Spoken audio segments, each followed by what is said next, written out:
Hello mga mare!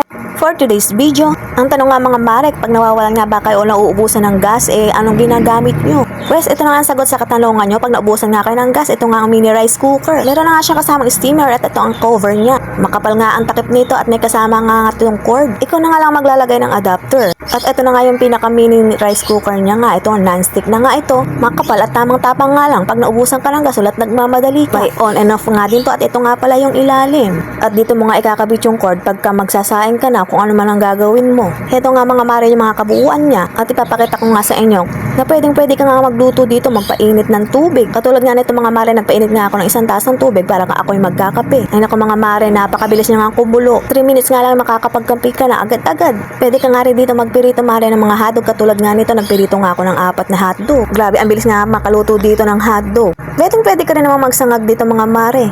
Kung may tira ka nga ang kanin kagabi, pwede mo nga isangag dito. At kung gusto mo yung mainit na kanin, pwede ka rin magsaing dito mga mare. At kung talagang gutom na gutom ka na nga mga mare, dito ka na magluto sa mini rice cooker na ito. At pwede nga rin to pag naubusan ka nga ng gasol, ito nga pamalit muna habang hindi ka pa nakakabili. Sulot nga ito pag nga nawawalan ka nga ng gas dito sa bahay nyo. At kung bet nyo nga ito mga mare, tingnan nyo na lang sa yellow basket. At pwede nyo nang i-check out. Sige na, bye-bye!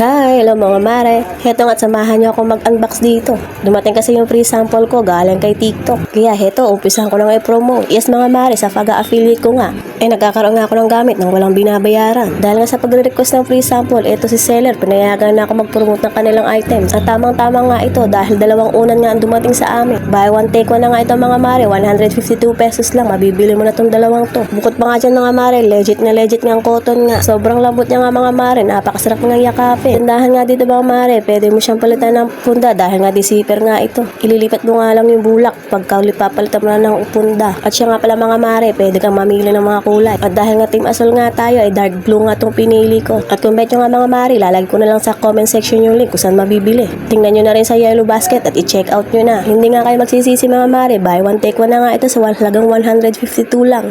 Meron ka na nga malambot na unan at meron ka pa nga isang kayakap na unan. Kayo na lang bahala kung saan nyo ilalagay. Pwede mo nga rin lagyan ng customized na pillowcase. Kung ano nga ang gusto mo ay pwede. O siya mga mare, patapos na nga itong video ko at kung di ka pa nga nakaka-follow, follow ka na. Bye-bye!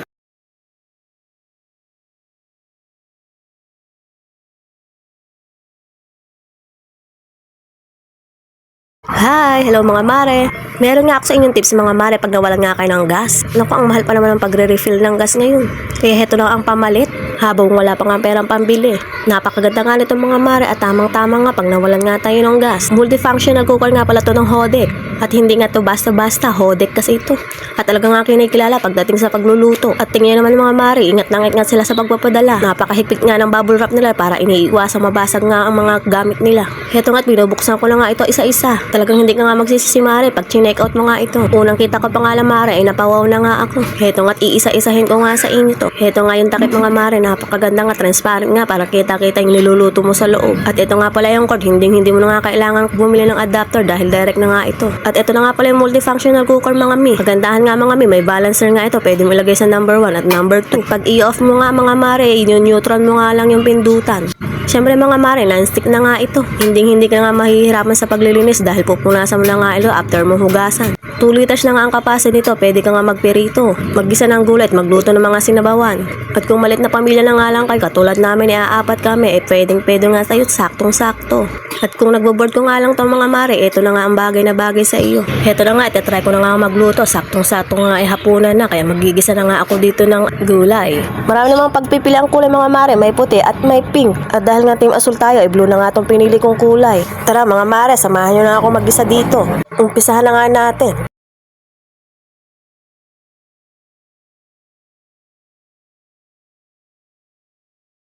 Ay naka mga mare, hindi ko pala may paparinig sa inyo to. Nagsisinging contest nga kami dito. Nilagay ko na nga mga mare yung pechay. Nilagay ko na nga rin ang konting oyster sauce tsaka itong magic sarap na ito. Pagkatapos hinalo ko ng konti at tatakpan ko na nga ito. Hayaan ko na nga lang kumulo para luto na. May tira pa kasi kaming isda kaninang umaga. Kaya pinaknorsan ko na nga lang ng gulay para may kasama nga itong isda. Sinasabi ko nga sa inyo mga mare, napakadali nga magluto nga dito at swak na swak nga ito sa budget nyo. At kung bet nyo nga mga mare, ilalagay ko na nga ulit sa section link kung saan mabibili. Tapos pindutin nyo na nga lang yung yellow basket at doon nyo i-check out.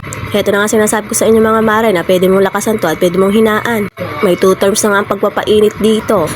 Heto na nga at kumukulo na nga yung niluluto nating gulay. At kung gusto nyo magdilaga o magsinigang, pwede naman. At dahil nga 2 liters ang kapasin to, pwede na nga siguro kayo magsopas din dito. Basta bibigyan nyo ako. Paborito kasi ang sopas, tamang-tama nga at may trangkaso pa nga ako. At kung magpiprito ka naman ng mga rin ng hotdog at itlog, pwede rin naman. At kain naman mga mare, konting hugas nga lang at pupunasan mo na lang ay ganun na. Dahil non-stick nga ito, hindi mo na kailangan matindahang kuskus. Konting wipes nga lang ng pamunas ay pwede na. Ito na nga ang kabuuan mga mare. Ano bang hinihintay nyo mga mare? Check out nyo na. Dito na nga ang video ko. Maraming salamat. Bye-bye!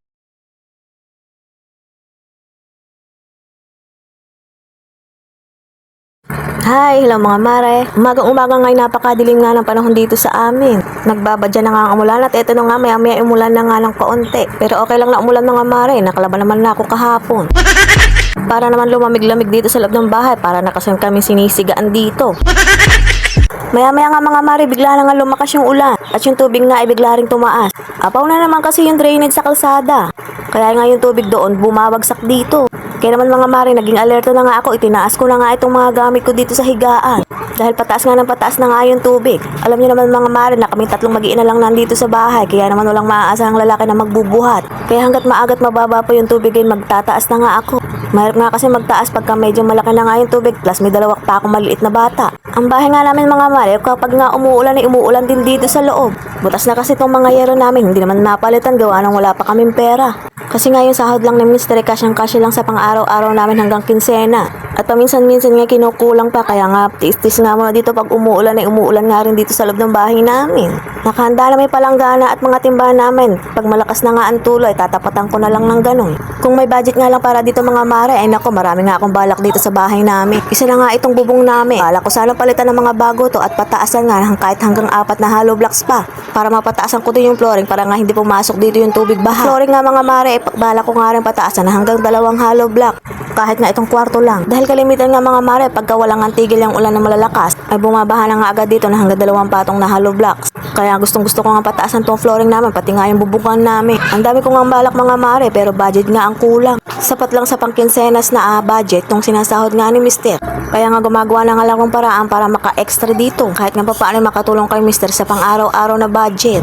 Dahil nga sa isang pamilya, kailangan magtulungan ng mag-asawa. Anyways nga mga mare, eto na nga, pinasok na nga yung loob ng bahay namin. At ito nga tubig ba hindi nga dumaan sa pintuan namin, lumusot na nga lang dito sa pader.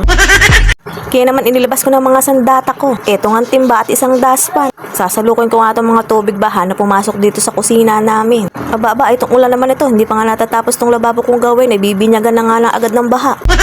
Pasalamat nga ako mga mare dahil nga hindi nagdire-diretso yung utong ulan. Kung nagkataon nga mga mare, hindi na namin alam ang gagawin at kung saan kami sisiksik. Wala nga si Mr. Nandun nga sa trabaho. Nung nakaraang baha kasi hanggang dibdib ang inabot.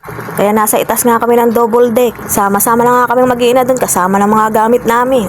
At di nga kalaunan mga mare, nagpunta na kami ng evacuation center. Pataas kasi ng pataas ng tubig nun kaya hindi na namin kakayanin. Lahang lalo't may mga bata pa kaming kasama. Dahil ang nga mare nyo hindi nga marunong lumangoy, langoy pala ka ang alam.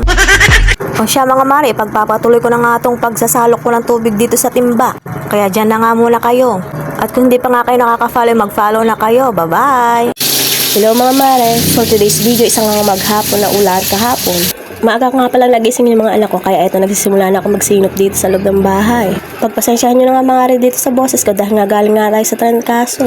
Kailangan na kasi mag-edit at mag-voice over, baka naman makalimutan na ako ni Mets nito. Kasalukuyan pa naman akong nasa algorithm ni Mets ngayon, baka naman kasi magtampo kaya eto i-edit ko na nga. Anyway mga mare, naglilinis na nga ako dito sa umagang umaga. Maaga kasing nagsigisingan ng maliliit ko kaya eto sisimulan ko na nga ang pagtatrabaho. Binuksan ko na nga yung 2 bintanang maliit namin para pumasok yung sinag ng araw. Pagkatapos nga magpapainit nga ako ng tubig dahil nga magkakape nga ako. Tuwing umaga mga mare, hindi natin malilimutang magkape dahil nga ang kape ang pampagising ng katawan natin. Kaya nga't heto't nung kumulo na nga, isinali ko na nga dito sa baso at tinimpla ko na nga. Hihigop nga muna ako ng 2 kutsara bago ko tulilinisan tong mga pinagdidiyaan ng mga anak ko. Oo nga mga mare, isa nga sa gastos namin dito yung gatas nitong mga anak ko. Pero tong pangalay ko, madalang na nga lang maggata. Dahil pinapakain ko naman siya ng kanin sa araw. Pero pag natutulog na nga, hindi na nga siya nangihingi ng dede pagkagising na lang. Ito namang bunso ko, magdadalawang taon na nga ay nangihingi pa rin ng umaga at gabi. Kahit nga busugin mo yan sa gabi pag bago matulog, manghihingi pa rin pagka nagising. Pagkatapos ko nga linisan itong pinagdidiaan nila, nag-start na nga ako dito sa paglilinis dito sa lababo. Siyempre, alam niyo naman mga mare na bagong gawa nga ito kaya hindi pwedeng hindi madumi. Kaya malinis pala. Dahil maganda na nga itong lababo natin, syempre araw-arawin ko ng linis to. Kakahiya naman sa nagbigay ng tiles kung laging marumi to. Anyway mga rin, nahanda ko na nga itong lulutuin namin para sa umagahan. Nilabas ko na nga pala itong isang corned beef tsaka isang itlog at iluluto ko nga. Scrambled corned beef na nga lang gagawin ko kasi gustong-gusto nga ito ng mga anak ko. At saka meron nga pala kami tirang isda kagabi kaya ito uulitin ko na lang ng pirito. Makikita nyo nga pala mga mare na laging nga isda ang ulam namin dahil nga pinakapaborito to ng mga anak ko. Kaya nga ang ginagawa ko mga mare para nga hindi sila magsawa. Pagitan isang araw nga tsaka po namin uulamin yung isda. Syempre iiba-ibahin ko rin ang luto. Noong nakaraan nga pala sinabawan ko. Minsan nga pirito, sasarsyado ko sa susunod.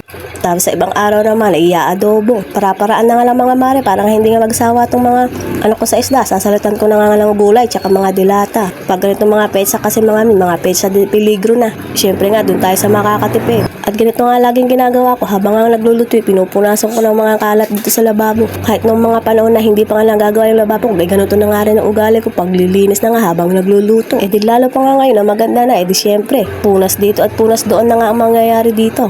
Dahil alam niyo naman mga mare, sa pamamahay na ito, ako nga lang mabahay dahil ako lang ang gagawa nito. Ang mga kabahay ko nga puro barako, yung 2 anak ko nga lalaki rin pero maliliit pa. Ang alam nga lang ay maggalat ng maggalat, syempre ako namang nanay, linis din nga ang linis. Ayoko kasi mga mare makikita na pagkatapos ko magluto ay madumi nga itong lababo ko. Ang pangit kasi tingnan, maganda na nga lababo tapos madumi. Pagkatapos ko mga mare magluto, binisita ko nga itong mga tanim ko. Heto na nga, tumubo na nga yung mga sibuyas na tinanong ko, pati nga itong sitaw ko ay malapabulaklak na. Baka nga sa isang araw ay magbunga na to. Anyway mga mare, patapos na nga itong video ko at kung hindi ka pa nga nakakali, follow ka na. Bye-bye!